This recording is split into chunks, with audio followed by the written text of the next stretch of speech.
자, 우리가 흔히 쓰는 합리화, 자기 합리화라는 단어를 쓰는데 자주 쓰는데 그 단어에 대해서 좀 더 뜻을 분명히 좀 하고 이야기를 해야 될 것 같습니다.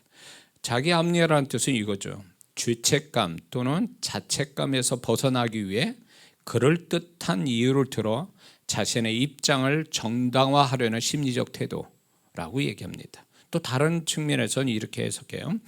자신에게 유리하게 해석하는 생각이나 태도 또는 자신의 잘못된 생각이나 행동을 그럴듯한 이유로 정당화하는 것. 그리고 이제 핑계, 변명, 이유로 되는 것. 그리고 이제 스스로 어쩔 수 없다라고 하는 이런 태도가 자기 합리화의 모습이 될 수 있다라는 거죠.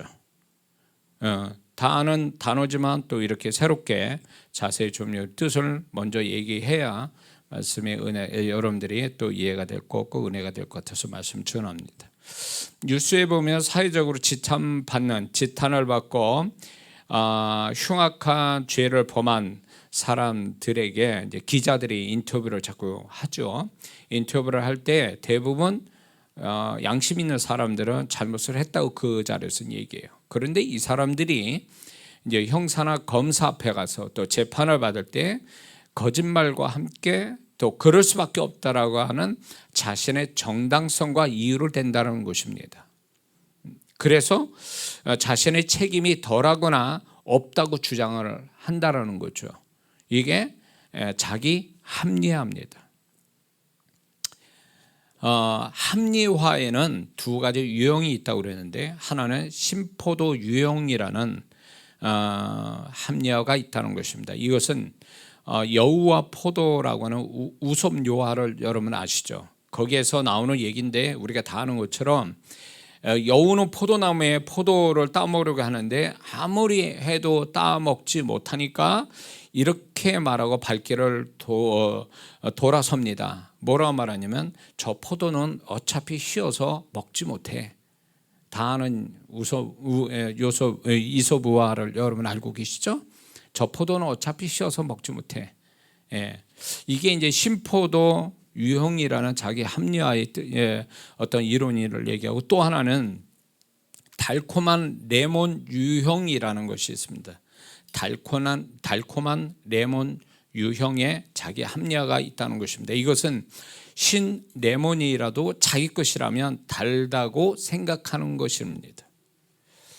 이것은 자신에게 어렵게 손을 넣은 것이 생각한 것과 차이가 생기면 마음에 커다란 부담이 생기는데 그것을 피하기 위해서 스스로 긍정적인 합리화를 하는 것이 바로 달콤한 레몬 유형의 자기 합리화라는 뜻입니다. 그래서 예를 들면 이런 거죠. 분명 무언가 잘못한 것을 다른 사람한테 인정을 하는데 자신은 잘못됨을 인정하지 않고 끝까지 아니다라고 해서 그 아닌 이유를 들어서 억지를 부리거나 주장하는 것, 이게 달콤한 레몬 이론의 또 다른 자기 합리화라는 것입니다. 심포도 유형의 자기 합리화는 예를 들면 이런 겁니다. 머리가 나쁘고 공부를 안 하는 친구가 있어요. 그 친구가 이렇게 얘기합니다. 공부 잘해봐야 무슨 소용이 있어. 공부가 다가 아니니까.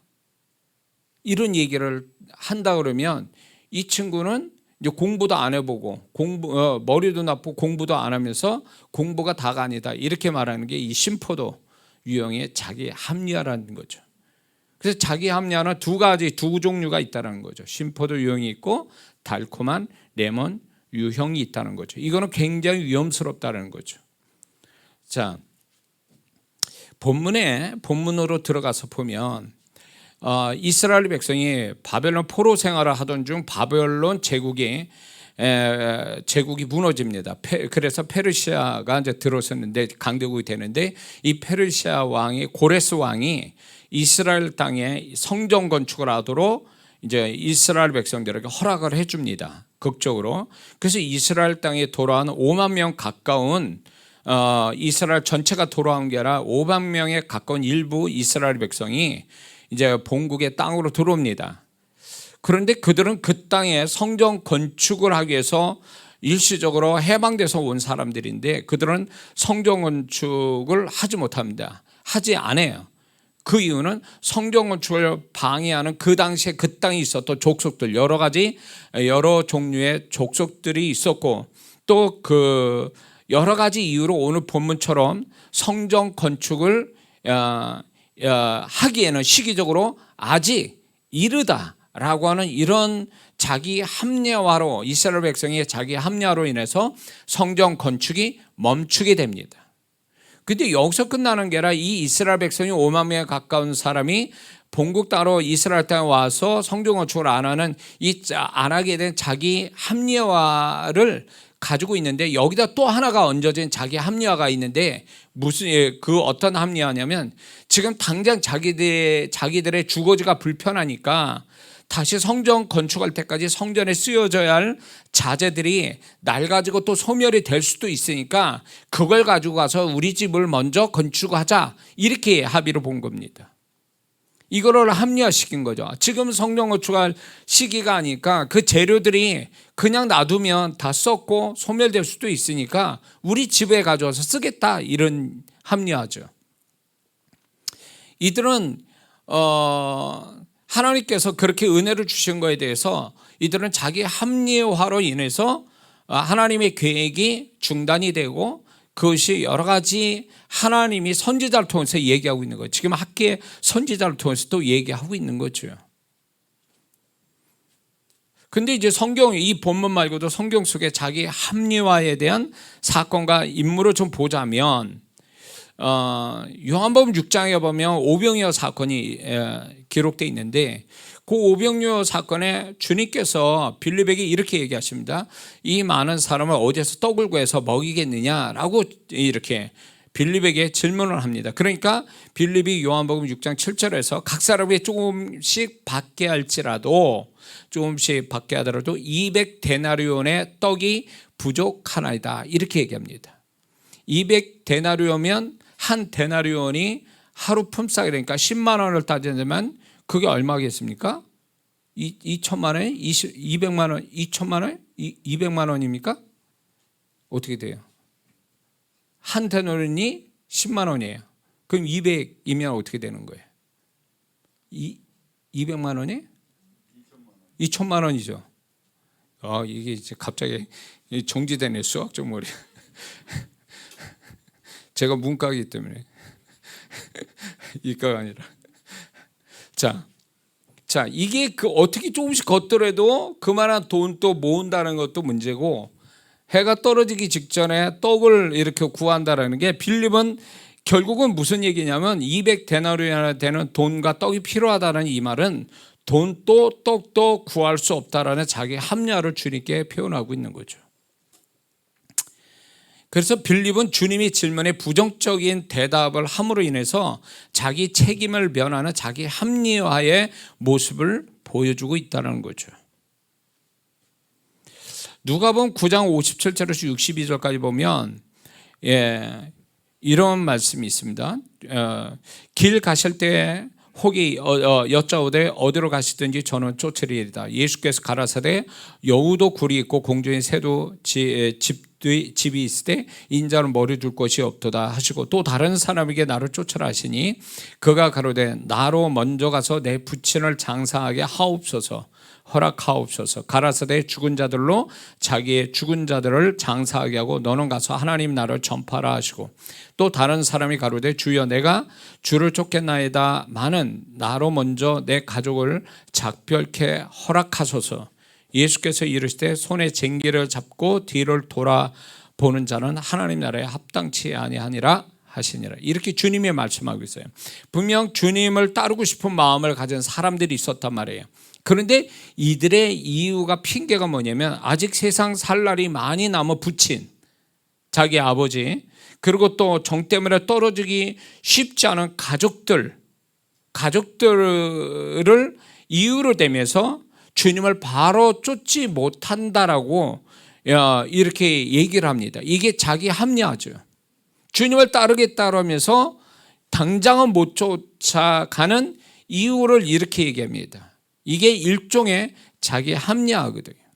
그럴 수 없다라는 어떤 자기만의 이유를 가지고 정당화하는 것, 이들은 그런 모습을 보이고 있는 거죠. 사무엘상 13장에 보면 이제 사울이 블레셋 군대하고 블레셋 족속하고 전쟁을 치르게 돼 있는데, 사무엘이 올 때까지 7일 동안 기다려야 했거든요. 근데 7일 와도 당장 안 오니까 사무엘 선지자 안 오니까 본인이 제사를 드리고 전쟁을 나가려고 했다가 그때 마침 사무엘이 왔습니다. 그러니까 사무엘이 왜 제사를 드리냐 이렇게 얘기해요.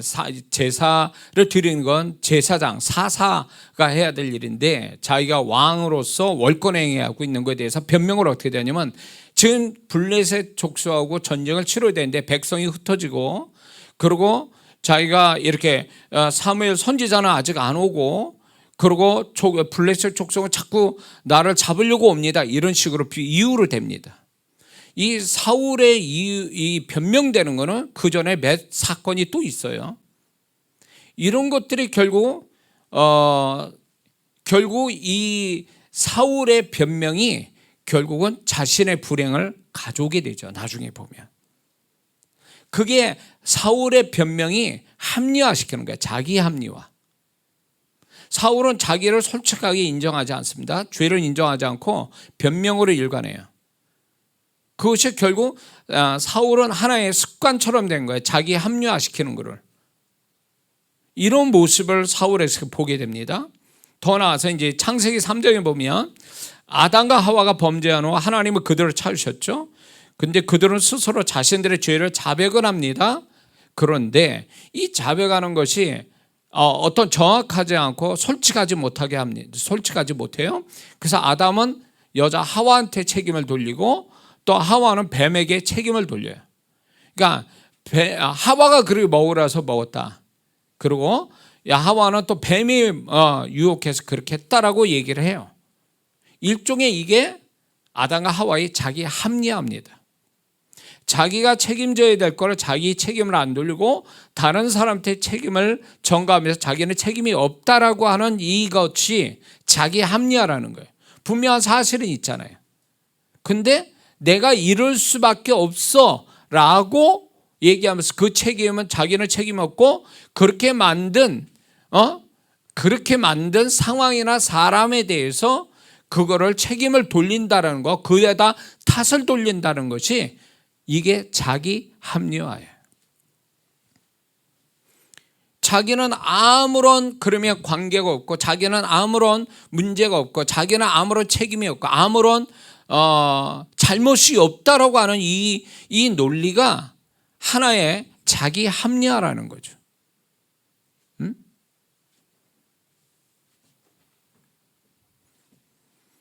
우리 자신들도 이렇게 어떤 문제를 만날 때, 믿는 자들이 어떤 문제를 만났을 때 하나님께 자기의 잘못이나 그 문제 속에 일정 부분에 자기도 잘못이 있고 문제가 있는데도 불구하고 잘못은 없고 문제는 말하지 않는 채 자꾸 내가 이렇게 될 수밖에 없는 것들에 대하여 외부의 문제가 모든 게 책임이 거기에 있다. 나는 일방적 피해자고 나는 책임질 일이 없고 난 잘못이 없다라고 하는 이런 것들이 결국은 일종의 자기 합리화거든요. 나하고 관계된 것에 대해서, 내가 피해자라도 나하고 관계된 것에 대해서 모든 게 나는 100% 0대, 나는 0이고 저쪽은 100이다. 그래서 0대 100 이런 식으로 논리로 나는 잘못이 없다. 저 사람이, 저 상황이, 저 어떤 것이 가해자고 나는 일방적으로 당한 피해자라고 얘기하는 이 자체가 교통사고에서나 먹힐지 몰라도 이게 엄격하게 하나님께서 정확하게 판단할 때는 0대 빵이라는 건 존재하지 않는다는 거죠. 부부 사이도 이렇게 보면은, 제가 목회 초반에 때는 분별력이 없고 지혜가 없어가지고 여자 집사님 와서 막 하소연하고 남편에 대해서 막 이렇게 문제를 얘기를 하면 저는 그 말을 다 믿었어요. 그래서 일방적으로 그 집사님 편을 들고 이렇게 됐는데 나중에 가보니까 그 남편이 100이고 이 여집사님이 0이 아니라 보면은 60대 40, 50대 50 문제가 있어요, 같이. 근데 이제 저는 이제 그런 것도 모르고 여집사님만 편만 들다가 나중에 보니까 저도 지혜롭지 못한 거죠. 그런 걸로 인해서 낭패를 당한 적도 있죠. 그런 면에서 볼 때.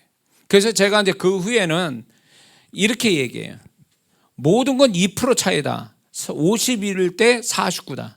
누가 51이냐, 누가 49냐, 요 차이뿐이지 둘 다 문제는 다 있다. 그래서 그때로부터 이제 어떤 부부의 어떤 문제를 얘기할 때 다 믿지 않습니다. 뭐 여자 집사님이나 아니면 남자 집사님 얘기 다 100% 안 믿어요. 왜냐하면 그건 일방적이고 자기 중심적으로 얘기하니까 자기는 피해자고 나는 잘못이 없다라고 식으로 얘기를 하니까 그러면 저쪽은 그러면 100% 잘못이 된다면 그 사람은 괴물이고 그 사람은 완벽한 악인이 되는 거거든요. 그런 사이가 어디 있어요, 세상에. 나는 0이고 저 사람이 100이라는 관계가 어떻게 성립이 되냐 말이에요.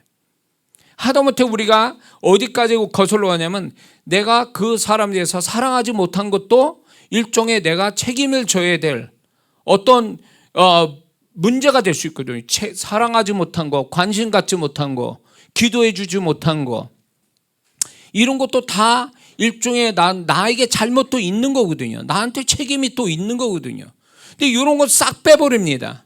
빼버리고 나는 일방적으로 피해자가 됐다 이거예요. 저쪽은 일방적 가해자고 난 일방적으로 피해자 됐다. 0대 빵. 이렇게 백날 기도해봐야 하나님은 응답 안 하신다는 거죠. 그래서 기도가 오래됐는데도 응답이 안 온다면 분명히 이런 게 있어요. 나는 잘못이 없고 나는 의롭고 저쪽은 죄인이고 이런 논리로 하나님께 계속 고발하는 거죠. 고소장을 자꾸 날리는 거 하나님 앞에. 난 잘못 없습니다. 이런 식으로. 저 사람이 잘못했기 때문에 감옥에 가야 됩니다. 이런 식이에요. 세상 법정으로 가면. 정말 그렇습니까?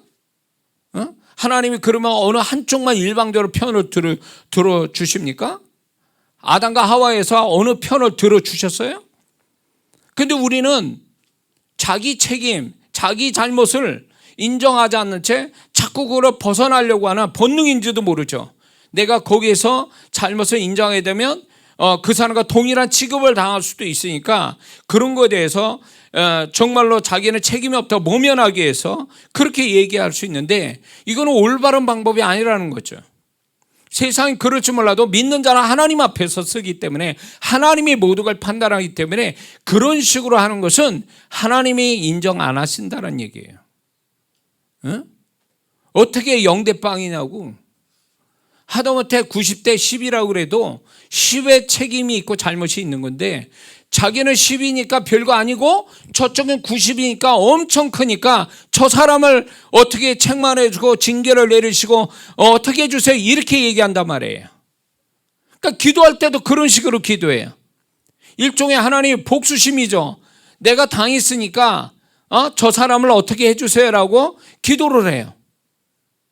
그러나 하나님은 말은 그럴싸하지만 그 심령 안에서 자기는 의롭고 저 사람은 완벽한 죄인이기 때문에 처리를 해주세요 이렇게 고발하는 이런 형태의 기도는 하나님은 응답 안 하신다는 거죠. 나하고 관계된 거는 일정 부분 나도 만약에 10을 가지고 있어. 저쪽에 90이 잘못해도 나는 10이 있단 말이에요. 10에 잘못이 있고 책임을 질 일이 있으면 이거로 먼저 얘기해야지. 이걸 얘기해야죠 하나님 앞에 솔직하게. 근데 이거를 자기 합리화시키는 거죠. 나는 저 사람보다 덜 죄를 졌기 때문에 나는 이렇게 저 사람을 고발해도 난 정당한 겁니다. 난 잘못이 없어요. 저 사람 비하면 나는 잘못도 아니에요 라고 얘기하는 이 자체가 하나님께 먹히는 얘기냐 그 얘기예요. 근데 많은 성도들은 이렇게 하거든요. 기도를 이런 식으로 하거든요. 나하고 관계된 문제는요 하나님은 나를 포함해서 문제가 있는 거지 나를 제외시키고 문제를 얘기하시는 게 아니란 말이에요. 그런데 우리는 나는 이렇게 이분법을 하는 거예요. 저는 저 사람 죄인, 나는 의인. 그러니까 이게 중간이 성립이 안 되는 거죠. 이게 완전히 0대 100대 0이에요. 이런 논리가 있을 수 없단 말이에요. 제가 이제 가끔가다 TV 프로그램 보는 중에 어느 분이 저기 하죠. 교통사고 나는 이 프로그램 보면은 아쉽게도 우리나라는 아직 0대 100대 1, 100대 0 이런 것들이 아직 그게 성립되기가 어렵다라는 거예요. 그게 좀 아쉽고 그게 억울한 면이 있다 그런 얘기를 해요.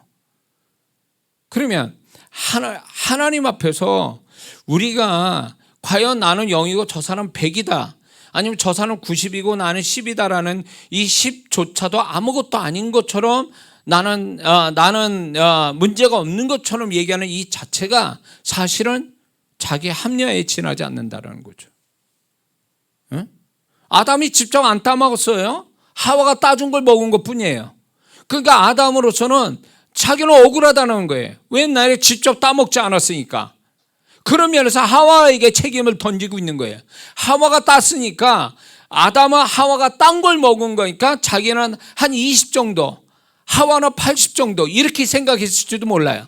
그러니까 자기는 중고로 먹은 거니까 별거 죄는 아니고 실제로 따서 먹은 말씀을 어긴 하와는 더 죄가 많다 그래서 하와에게 책임을 전가한다는 이 자체가 아담의 합리화예요. 자기 합리화. 하와도 결국은 자기는 멀쩡하게 있는데 뱀이 유혹해서 나는 따먹을 수밖에 없습니다. 이렇게 얘기했으니까 따먹긴 따먹었어도 그 따먹게 만든 동기 유발은 뱀이 한 거니까 나는 30이요 저 뱀이 70입니다. 이런 얘기하는 거 아니에요 사실은? 그러면 하나님이 그래 너는 지분이 잘못한 지분이 적으니까 내가 용서할게 그렇게 했습니까?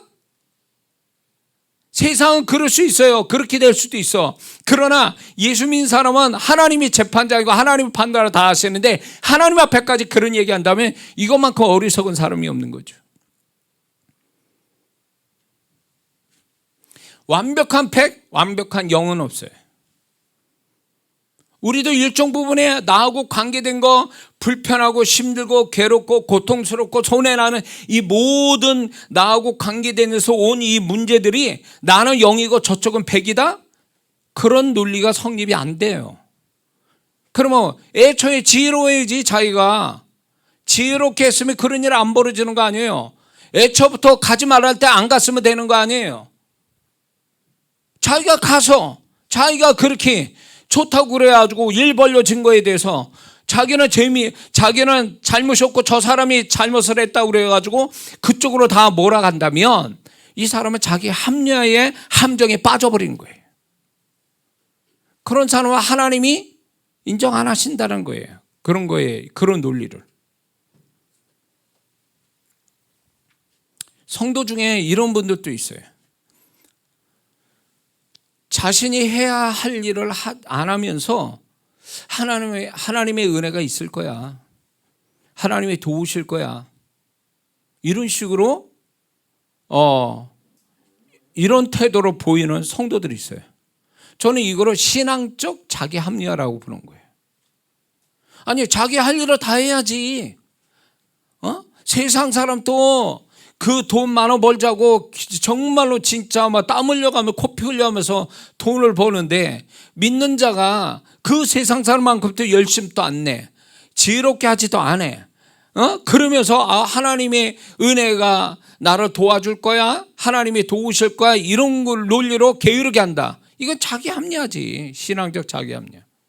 그리고 이런 성도들이 자기 계획한 것이 안 되고 또 뭔가 자기 생각만큼 뭐가 안 되고 실패하면 하나님이 안 도와주셔서 그래. 이런 식으로 또 하나님께 책임을 자꾸 돌려요. 아니 본인이 그렇게 열심히 안 하고 본인이 지혜롭게 안 하고 본인이 애쓰지 않는 그거를 왜 하나님 탓하냐고. 이건 신앙적 자기 합리화예요. 어디까지 해봤냐는 거예요. 뭐 어떤 분은 뭐 굉장히 열심히 해서 뭐 했는데도 안 됐다라는 거에 대해서 하나님이 안 도와주셔서 그렇다 이런 식으로 얘기하는 사람이 있어요. 그럼 어디까지 열심히 내봤는데? 어디까지? 어? 저는 특히 사업하는 분이나 뭘 하는 분들한테 정말 세상 사람만큼 그렇게 해봤냐? 세상 사람 이상으로 해야 하나님이 더 돕는 은혜가 있는 거지, 세상 사람만큼 또 안 하면서 하나님이 안 도와줘서 내가 이만큼 축복이 안 됐다라고 하는 이 논리는 자기 합리화에 빠져버린 거예요. 응? 어떤 분은 그래요. 기도를 문제를 가지고 왔어요. 근데 문제가 해결이 안 된 채 막 괴로워하는데 제가 묻는 게 있어요. 기도를 얼마나 하십니까? 라고 물으면 기도는 얼마 하지도 않아. 그럼 이제 자기는 열심히 했다는 거예요. 뭐를? 아니, 기도, 모든 게 하나님의 도우심이 와야 되니까 하나님을 찾고 기도하고 예배드리고 열심을 내야 되는데 그건 하나도 없어.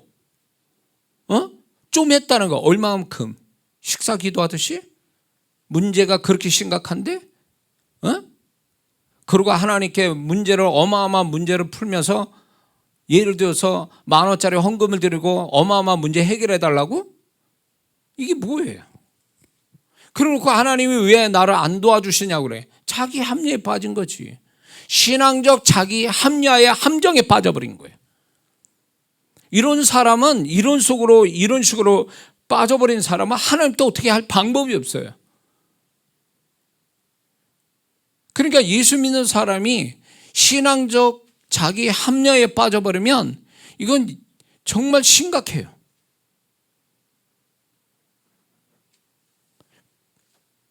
잘 생각해 봐야 돼요. 하나님의 도우심이 나는 그냥 대충 하는 가운데 하나님의 도우심이 오기를 바라는 거 위험한 생각이죠. 하나님이 예수 그리스도를 우리에게 주시고 예수님이 십자가에서 죽으실 때 대충 하다가 죽으셨냐고. 마약에 취해가지고 몰핀 주사 같은 그런 거를 마시면서 고통 덜 하면서 그러면서 죽으신 분이냐고. 그분이 쓸개탄 포도주를 마시지 않았다는 얘기는요, 우리를 구원하시기 위한 최선을 다했다는 증거거든요. 그게 그분은 나를 구원하기 위해서, 우리를 구원하시기 위해서 겪을 모든 고통을 하나도 안 빠지고 다 받으시고 그러고 죽으신 분이거든요. 그런데 우리는 어떻게 해? 우리는 그 주님을 닮는 자라면 우리가 최선을 다하고 다한 다음에 더 이상 방법이 없고 내가 더 이상 기력이 없어서 못할 지경이 딱 그 상태라면 하나님의 은혜가 가고 도우심이 올 텐데, 우리는 그렇게도 안 하면서 하나님이 나를 안 도와주셨다, 은혜가 없다, 이런 식으로 얘기한다는 것은 자기 합리화에 자기가 스스로 속고 있는 거고, 그런 거는 결국 자기 불행을 가지고 사단의 덫에 걸릴 확률이 높다라는 거예요. 이런 사람은요.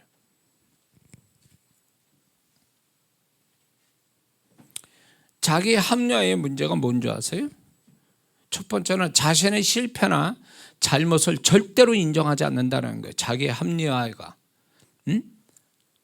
그래서 자기 합리화를 가진 사람은 더 나은 길, 더 나은 상태, 더 좋은 길, 더 좋은 방법을 가지지 않아요. 왜냐하면 자기 합리화에 빠져버려서 그걸로 자기는 최선으로 삼고 있는 거죠. 그래서 이런 자기 합리화에 빠진 사람은 더 진행되는 게 없고 더 발전이 없어요. 자기 합리화에 빠져버렸기 때문에. 그거는 결국 뭐냐면 자기를 소위 말하면 자기가 나는 괜찮은 거다, 나는 문제가 없다, 이런 식이거든요. 그런 사람이 무슨 더 나은 길, 더 나은 방법, 더 좋은 생각을 어떻게 갖습니까? 거기에 딱 잡혀 있는데.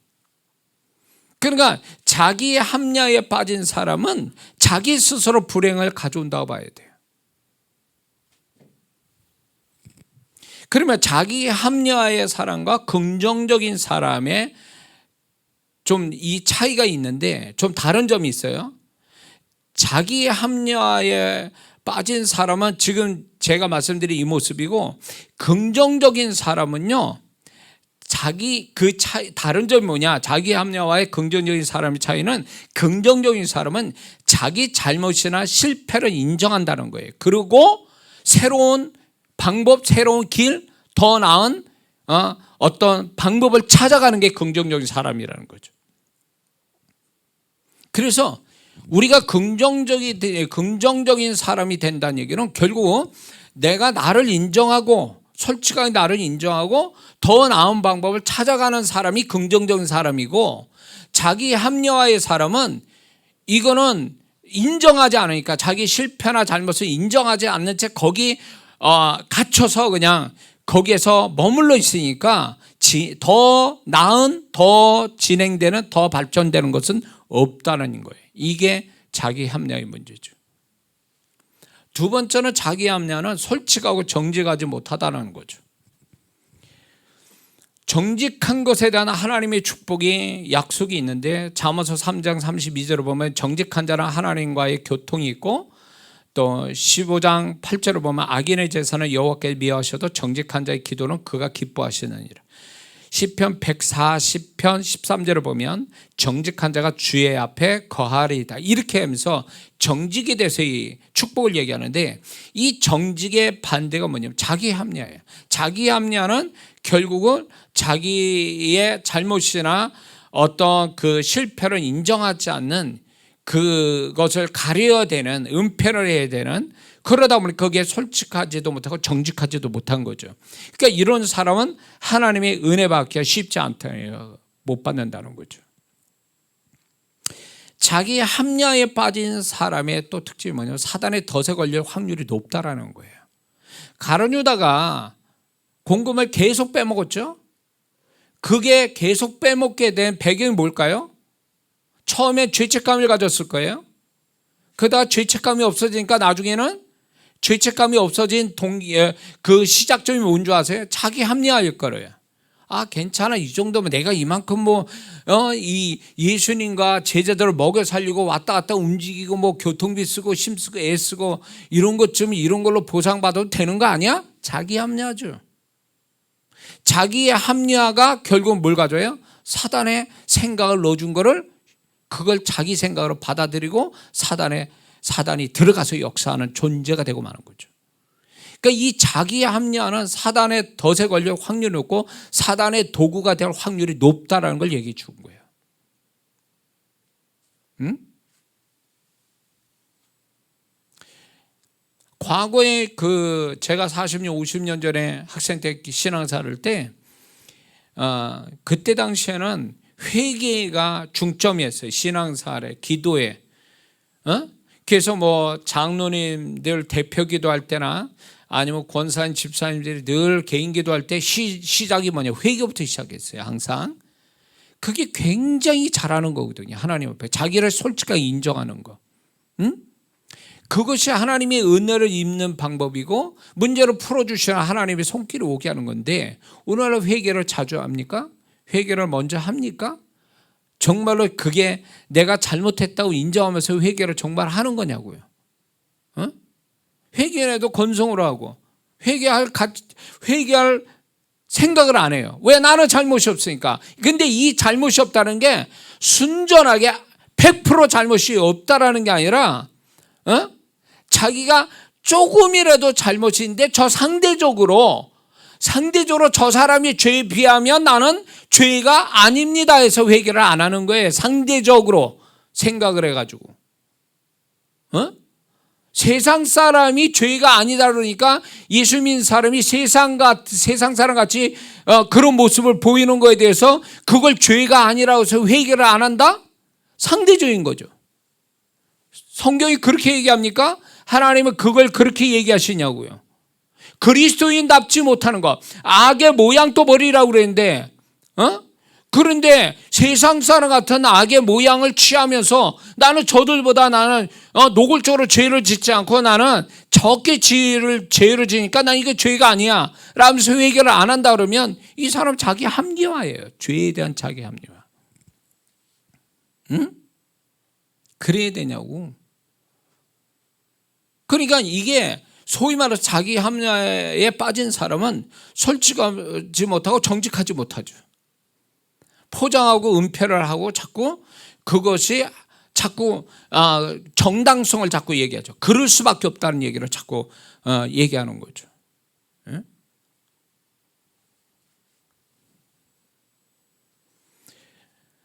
또한 이 자기 합리화의 문제가 뭐냐면 무엇보다도 자기 합리화에 익숙해져 있는 사람들은 결국 다른 사람에게 신뢰를 얻지 못하여 관계의 문제가 생깁니다. 자, 맨날 문제가 있다고 얘기했는데도 핑계와 변명과 이유를 잔뜩 대. 그러면 그때에서 욕은 못 해더라도 그래 알았어 이러지만 이게 한두 번이 자꾸 하잖아요. 그러면 이 사람은 지금 뭔가 되어져야 되고 관계성에서 뭐 일에 관해서도 뭔가 지내야 되는데 저 사람은 자꾸 그런 식으로 얘기를 한다. 자기 합리화를 시킨단 말이에요. 그러면 그 사람을 어떻게 믿고 일을 맡기고 그 사람과 기분 좋은 관계가 되겠습니까? 내가 상사야. 그러면 그런 부하직원이 있어. 잘라버리지 그러면. 그러니까 자기의 합리화를 계속 반복하다 보면 이 사람은 결국은 사람 관계에서 도태당한다는 거죠. 내가 잘못했습니다. 그 자리에서 잘못 인정해서 솔직히 고백해서 한번 요구도 먹고 한번 이러는 게 차라리 낫지. 이걸 계속 합리화시킨다?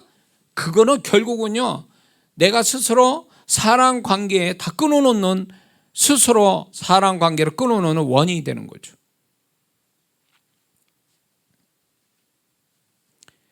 자기 합리화에 성공하여 맞들리면 계속하게 되거든요. 그러면 이게 습관이 돼요. 자기 합리화가 습관, 자기도 모르게 습관이 돼요.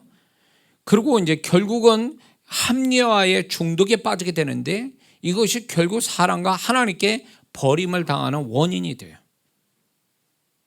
죄를 졌기 때문에 하나님께 은혜나 버림다 징계받는 게 아니라 솔직하지 못해서 자기 합리화로 버리지 않기 때문에 징계가 더 가는 거예요. 하나님은 자신의 죄를 인정하시면 하나님이 용서하시는데 자기 죄를 졌음에도 불구하고 인정 안 하잖아요. 합리화를 자꾸 시키잖아요. 그러면 사울 왕처럼 되는 거예요. 사울 왕은 결국은 비극의 인물이 되죠. 자기만 비극의 인물이 된 게 아니라 자식 아들 셋을 같이 그 집안이 망하는 비극으로 이렇게 확장이 됐잖아요.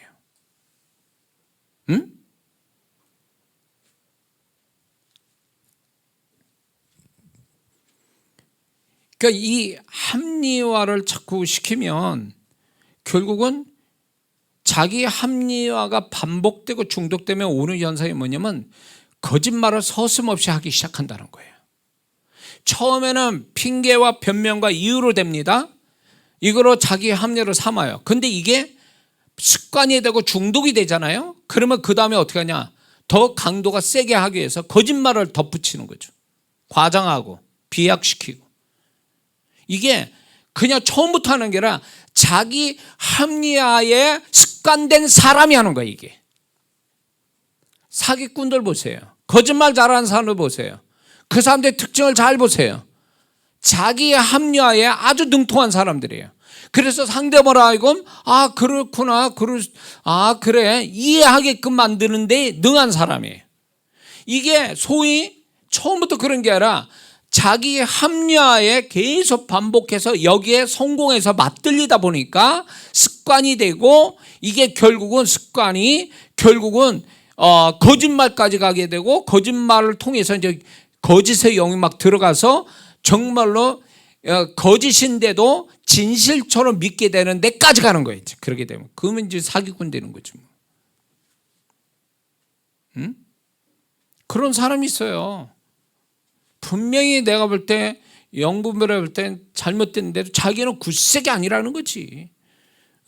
아주 자기 분명히 이거는 거짓이고 그 사람 양심에서도 자기는 알고 있는 부분에 아주 아닌 것처럼 얘기해. 막 진실인 것처럼 얘기해.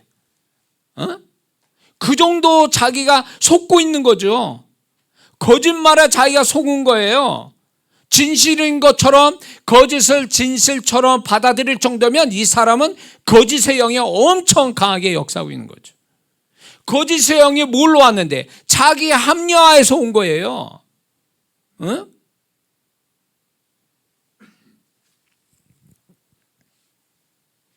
그래서 제가 사람 말을 들을 때 다 안 믿어요. 왜냐면 듣다가 그 내용보다도 이 사람이 말이 진실이냐 아니냐 이거를 가려서 듣거든요. 보면은 본인도 모를 정도의 소위 말로 자기도 모르게 그렇게 거짓을 말하는, 거짓을 말하지 않으면 자기 합리화를 자꾸 얘기해요. 합리화가 거짓으로 간다는 걸 몰라요. 그러니까 어떻게 돼요? 그러면 귀신이 딱 쓰기 좋은 거죠. 그거는. 그래서 거짓인데 그거를 진실처럼 믿어버리는 단계까지 가면 이미 귀신 들어간 거예요. 사람이 양심이라는 게 있어요. 양심이 있어서 아무리 죄를 밥 먹듯이 하는 사람인데 자기 양심이라는 게 있거든요. 그래서 죄책감을 가져요. 자책감도 있고. 근데 이런 것조차도 없이 자기는 거짓이면서도 진실처럼 얘기하면 사기꾼, 고도의 사기꾼이거든요. 이런 사람들이요. 근데 이게 결국 뭐냐면 거짓의 영이 들어서 역사하면 이런 현상이 오는 거예요. 그러면 이 사람은 죄를 인정하지 않아요. 끝까지.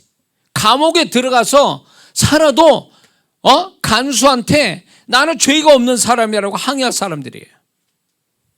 그러니까 감옥에 들어가서 이렇게 사는 사람들 중에 거짓의 영에 잡힌 사람이 한둘이 아니에요. 왜?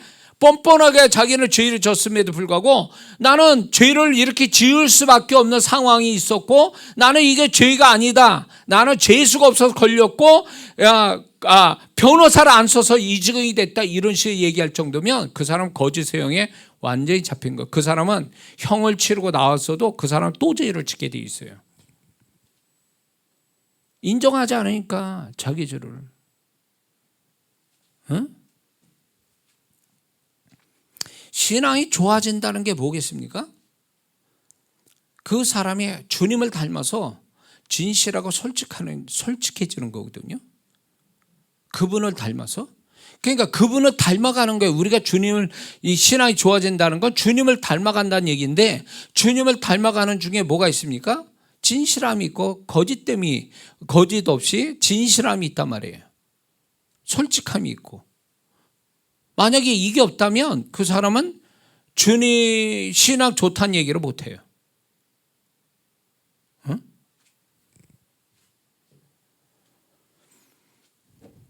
자기 합리화의 문제가 뭐냐면 아주 이게 치명적인 게 하나님은 자기 합리화를 가진 사람을 전혀 인정하시지도 않고 도우시지도 않고 은혜가 없다는 얘기예요. 아까 얘기한 성경의 본문에 이제 이렇게 여러 가지 사건을 얘기할 때 아담과 하와를 보세요. 그들의 변명을, 그들의 자기 합리화를 인정하셨습니까? 무섭게 징계는 그냥 갔어요. 될 일이 된 거예요. 하나님의 입장에서 아무리 뭔 얘기해도 하나님이 이미 그들의 합리화는 듣지도 않으시고 그들의 징계를 내리시죠. 아담은 아담대로, 하와는 하와대로 징계를 내립니다. 물론 뱀도 그렇게 하죠. 그러나 그렇게 누가 동기 유발을 했던 간에 결과적으로 범죄했잖아요. 그들이. 그러면 범죄했다고 솔직하게 인정하는 게 아니라 그들은 자꾸 합리화하는 걸 통해서 뭔가 죄를 면하거나 죄를 덜 받게, 죄의 징계를 덜 받자고 그렇게 했지만 하나님은 그대로 다 때리신 거죠. 징계를. 빌립이 자기와 합리화시키죠. 그러면 주님이 어떻게 했어요? 더 이상 대화를 하지 않아요. 빌립을 통해서 어떤 일을 하실 마음이 아예 없으신 거예요. 그렇죠?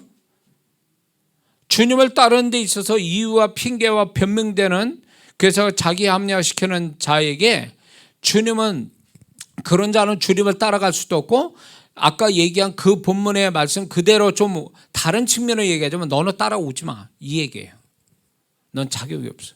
그렇게 이유와 핑계대면서 자기 합리화를 갖는 그런 자에게는 따라오지 마라, 이 얘기예요. 그 얘기가.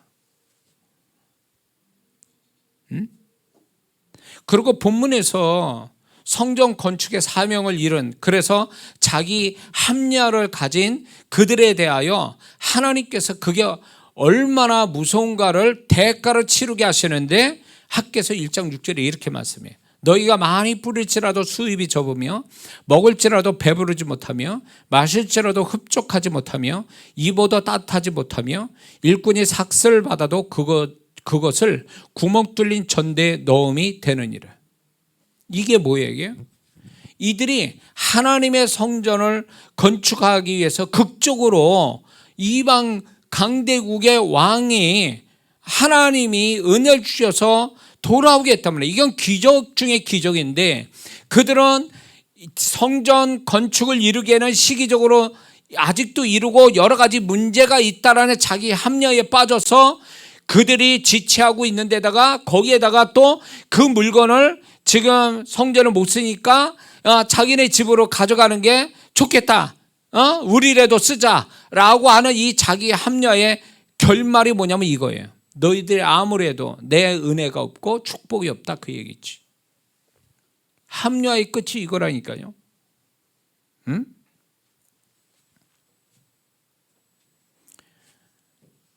또한 우리 나 자신과의 관계도 문제에 있어서 나 자신은 문제가 없다고 하는 자기 합리화를 갖게 된다면 그 문제는 결코 해결되지 않을 겁니다. 왜? 나하고 관계된 거는 하나님이 나에게도 책임을 물으시는 거거든요. 나한테 줄 메시지가 있어요. 저 사람이 가해자고 내가 피해자라도 하나님은 가해자에게 가해자대로 하실 말씀 있고 하실 일이 있고 피해자인 나에게도 말씀할 게 있고 깨닫게 할 거 회개시킬 게 있단 말이에요. 근데 왜 우리는 왜 피해자라는 입장에 서가지고 나는 하나님의 열애된 자처럼 생각하냐 말이에요. 응? 그 하나님은 나를 돕기만 하면 되는 거예요?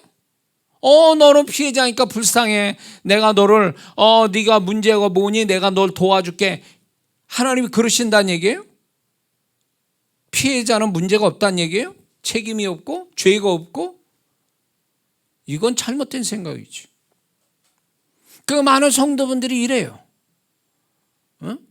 나하고 무조건 관계된 건요, 무조건 나에게도 책임이 일정 부분이 있고 잘못이 있는데 그것이 아무리 작아도 그거는 내가 반드시 하나님께 솔직하게 고백되고 고침받고 회개하고 그래야 될 부분이지 그게 상대적으로 상대방보다 작다고 해서 숨길 것이 아니라는 거예요. 내 자식이 문제가 있어. 그러면 그 자식만 문제겠습니까? 그 자식에 대한 부모는 책임이 없냐고. 부모로서의 책임은 없는 거요? 부모로서 잘못은 없는 거냐고. 그걸 모든 자식의 100% 네가 잘못했다라고 말한다면 하나님이 분명히 그 부모에게 반드시 50% 이상을 잘못과 죄를 물으신다는 거예요. 그거는 꼭 뭐가 아니면 이제 내가 너를 얼마나 잘 키웠는데 하면서 자기 의를 앞세워가지고 자식이 100% 죄인 되게 만들고 나는 의인이니까 부모로서 의인이어서 나는 문제가 없다 이렇게 보는 이것은 결국 자식도 망치고 부모는 하나님께 또 징계받는 거지 뭐. 그럴 수는 없어요. 살다 보니까 100대 0은 없어요. 근데 왜 우리는 90대 10 90대 10이라고 그래서 10은 문제가 아니야? 90만 문제가 됩니까?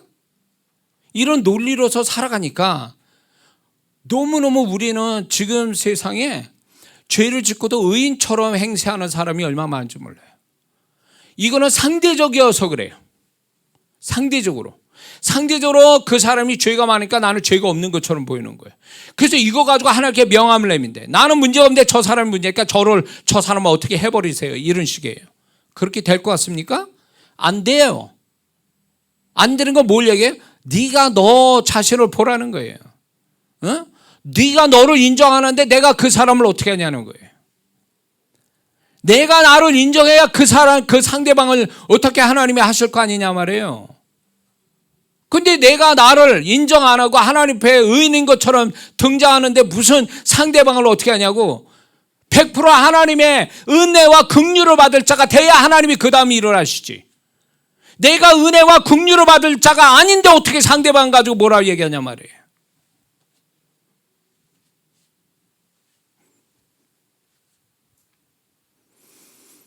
습관성 자기 합리화를 가진 성도는 그를 향한 하나님의 계획과 축복은 경험될 수가 없어요.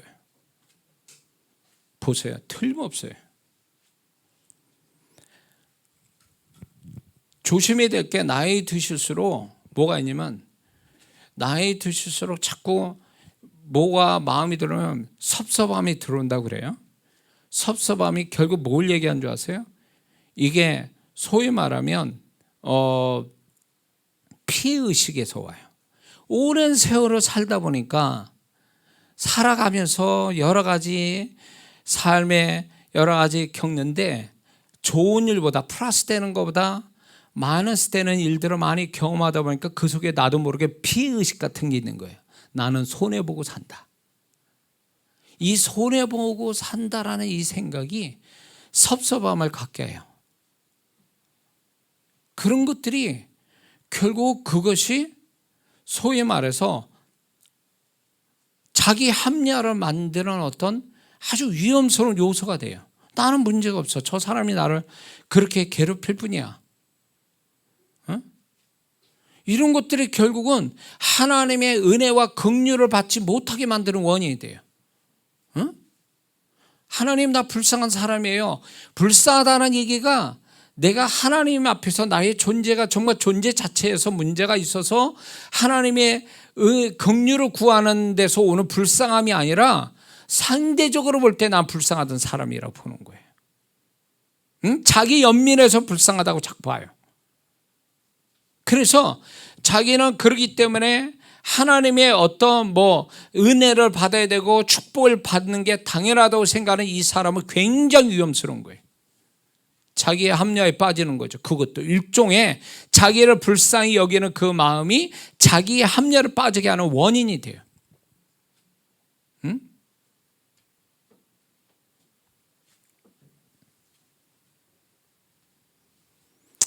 자, 무슨 말인지 이해가 되십니까? 제가 이 설교를 언젠가부터 하고 싶었어요.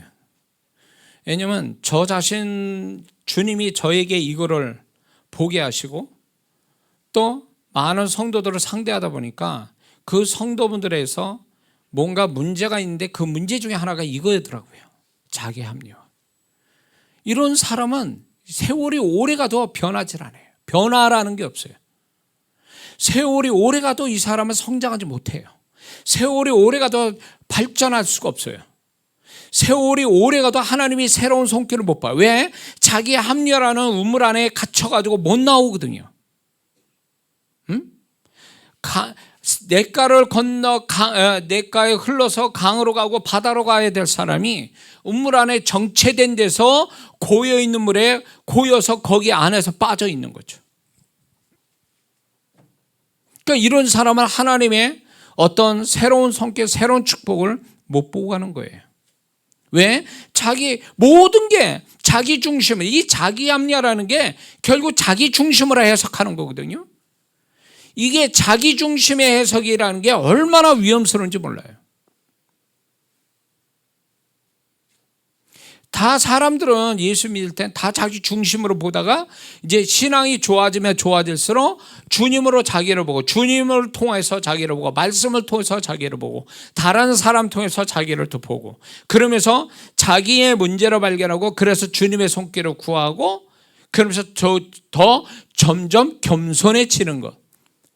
이게 정말 존재값이 올라가는 하나의 과정이 되는데 자기 합리화에 빠지잖아요. 그 사람은 발전이 없어요. 가지고 있는 그 상태로 그대로 그냥 가지고 살아가는 거니까 자기를 고수하는 거거든. 자기 합리화라는 게 자기를 고수하는 거예요. 지켜지는 거예요. 남들이 침범하지 못하게 남들이 어떻게 하지 못하게 자기를 고수하고 보호하다 보니까 사람이 안 달라져. 세월이 가는데 사람은 안 달라지고 세월을 통해서 더 타락해가고 변질돼 가는 것뿐이지. 고인물이 썩듯이.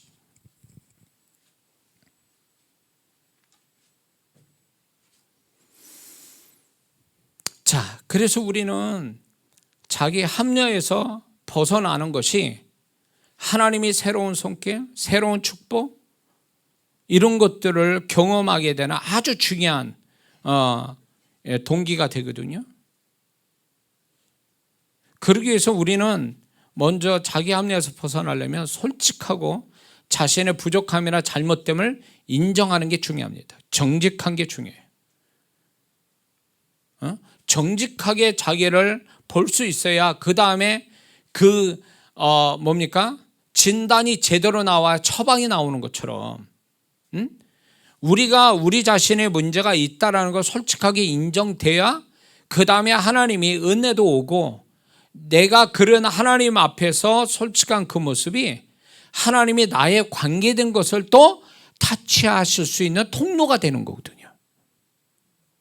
내가 자기 합리화를 딱 빠져버리면요, 우물 안에 갇힌 자 같이 하나님의 손길에 흘러갈 수 없게 만드는 거예요. 그래서 자기 합리화에 벗어나려면 남들한테 얘기를 하든 아니면 자신에게 얘기하든 하나님께 얘기하든 솔직해져야 돼요. 인정할 거 인정해야 돼요. 그게 자기 합리화에서 벗어나는 길입니다. 만약 가룟유다가 내가 죄를 졌구나 이러고 만약에 자기 양심에 걸려가지고 자기 합리화를 버리고 나는 이건 잘못된 거야 라고 솔직히 인정했으면 정말로 예수 8년을 생각할 때 그걸 받아들였을까요? 마귀가 그 가룟유다 안에 들어갈 수 있었을까요?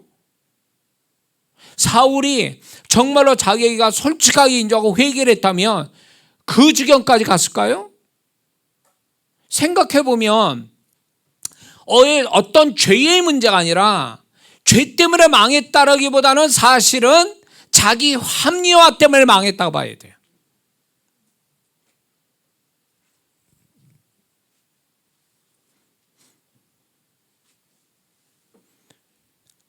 그래서 자기를 이런 분도 있어요. 제가 주님의 관점에서 얘기를 해도 안 받아들여요. 벌써 그 영혼은 제가 딱 얘기했을 때 영혼 타격을 받아가지고 충격을 받았는데 그분의 혼은 반대를 하고 있어요. 방어를 해. 방어를 해요.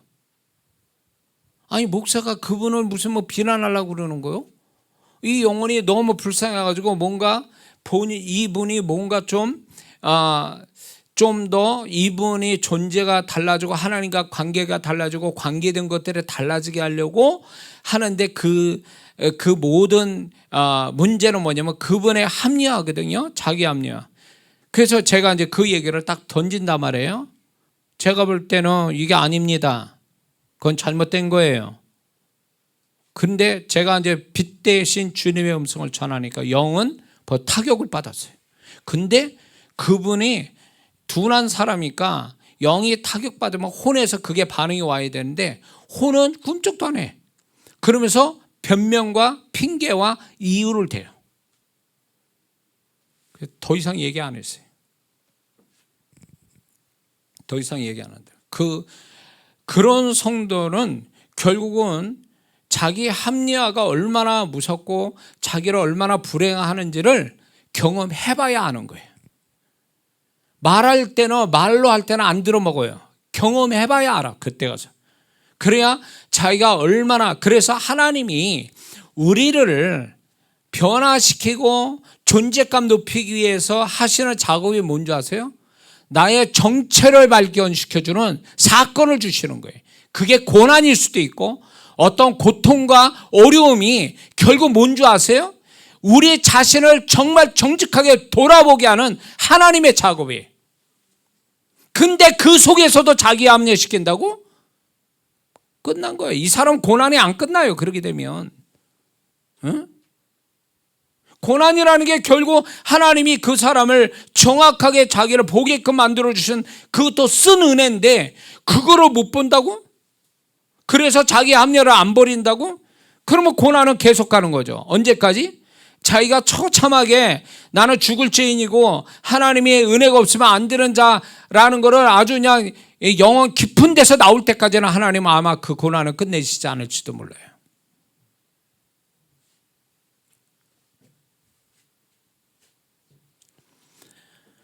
우리가 자기 합리화에서 벗어나려면 자기 중심에서 자신을 보는 것이 아니라 타인 입장에서 하나님 입장에서 자신을 객관화시킬 줄 아는 이 훈련이 필요합니다.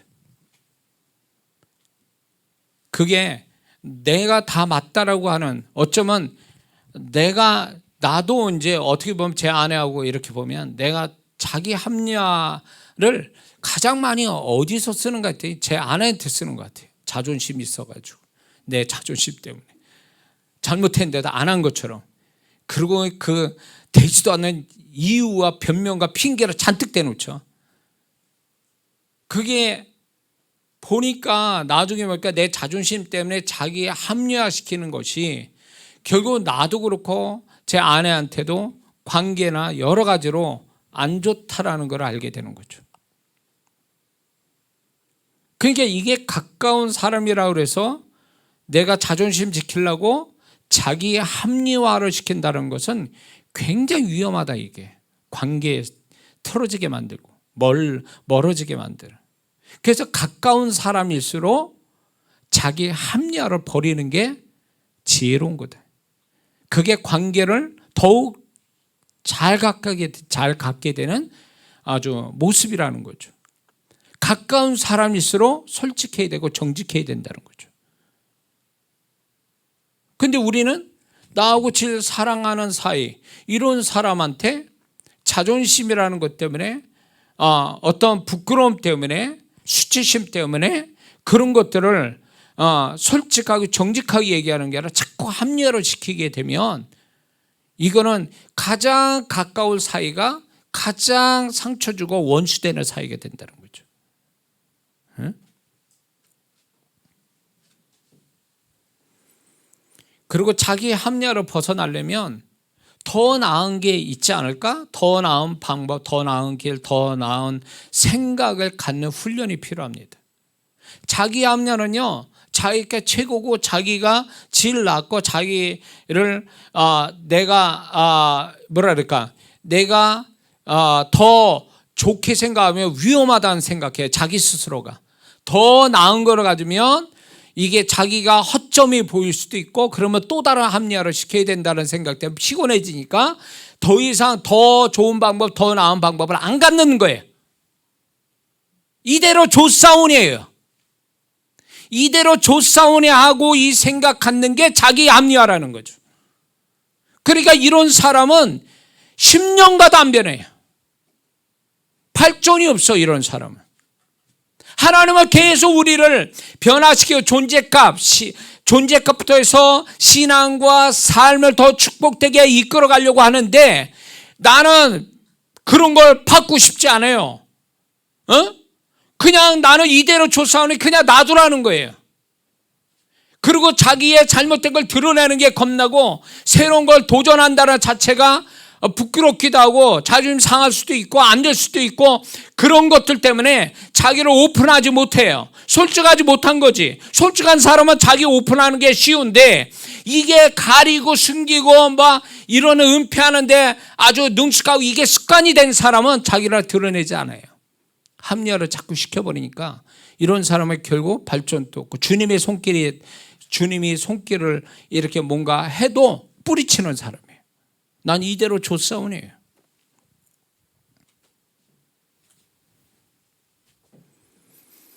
이런 사람 있죠. 이게 뭘 얘기해도 자기 틀이 딱 있어요. 자기 틀에 맞는 건 받아들이고 틀에 안 맞는 거 버려. 그래가지고 자기 틀에서만 모든 게 이게 맞아 떨어져야 되는 사람이 있어요. 위험해. 이게 자기 합리화에, 소위 말하면 아주 센 자기 합리화의 모습이에요. 응? 그러니까 이런 사람이 자기 합리화에 빠져버리니까 누구도 이런 사람을 어떻게 뒤집을 수 없어. 하나님도 방법이 없어요. 이런 사람은요. 그러니까 이런 경우 많죠. 다른 사람이 그게 나쁜 것도 아니고 이런 걸 자꾸 수용해서 뭔가 하나님이 자극을 주시고 뭔가 새롭게 만들려고 하는데 이걸 안 받아요. 수용성이 없어. 자기 합리화에 능한 사람은 수용성이 없어요. 폐쇄적이고 거부감과 저항감이 커요. 안 되죠, 뭐. 그럼 자기 스스로가 망하는 거예요, 이런 사람은요. 솔직하고 정직한 사람은 수용성이 있거든요. 근데 자기 합리화에 빠진 사람은 절대 수용하지 않습니다. 우리 예수님을 보세요. 예수님의 겟세마네 동산에서 자신의 뜻이 있으셔도 아버지 뜻에 순종하시죠. 그래서 빌립보서 2장 7절 8절을 보면 오히려 자기를 비워 종의 형체를 가져 사람들과 같이 되었고 사람의 모양으로 나타나셨으며 자기를 낮추시고 죽기까지 복종하셨으니 곧 십자가에 죽으십니다. 그러므로 예수님은요, 예수님이 생애에서는 이유와 핑계와 변명, 자기의 합리화는 없으셨다라는 거죠. 우리에게 그걸 얘기하시는 거예요, 주님께서. 그래서 예수님은 어떠한 조건 속에서도 결국 아버지 뜻, 성령의 인도하심에 순복하셔서 아버지, 하나님 아버지를 영원하게 하셨죠. 그게 우리가 가져야 할 삶의 모습이에요. 합리화를 자꾸 시킨다는 것은 결국 하나님이 그 영혼을 인생에 이끌어가는데 스스로 브레이크를 거는 거와 똑같아요. 가야 될 차인데 브레이크를 걸고 있어. 가야 될 차인데. 그러면 그거 얼마나 답답하고 괴로운 일이에요. 가야 될, 악셀에다 밟아야 될 사람이 브레이크만 잡고 있어. 그러면 차에 가치가 없는 거죠. 그것처럼 자기 합리화라는 건 결국 브레이크를 거는 자와 같단 말이에요. 그런데 예수님의 생애는 그분은 그냥 악셀에다 밟고 가듯이 그냥 걸림돌 없이 그렇게 하셨단 말이죠. 그래서 그렇게 사신 예수님이 결국 하나님 아버지가 그 예수님을 높이시죠. 그거예요. 우리도 그렇게 살아야 되는 거예요. 자기 합리화에 빠져가지고 거기에 울타리, 그 우물 안에 빠져가지고 호우적거리며 사는 게 아니라 하나님께서 우리를 내게 작을 주셔서 나를 아프게 하고 슬프게 하기도 하고 괴롭게도 하시고 이럴 수 있어요. 수용하다 보니까, 정직하다 보니까. 근데 그게 나중에 상처로 남는 게 아니라 그게 오히려 나를 성장시키고 나를 축복하게 하시는 거고 나에게 또 하나님의 새로운 계획을 가게 만드시는 건데 이게 두려운 거예요. 자기 합리화라는 건 자기를 오픈하는 게 두려운 거예요. 상처받고 자극받고 괴로움당하고 이런 거를 두려워하는 거지. 그것이 결국 당장은 좋을 줄 몰라요. 자기 합리화는. 그러나 시간이 지나면 그 사람 망하는 자가 되는 거예요. 망하는 비결이 거기 있다는 거죠. 정말 주님을 닮는 자라면 자기의 합리화를 멀리 해야 됩니다.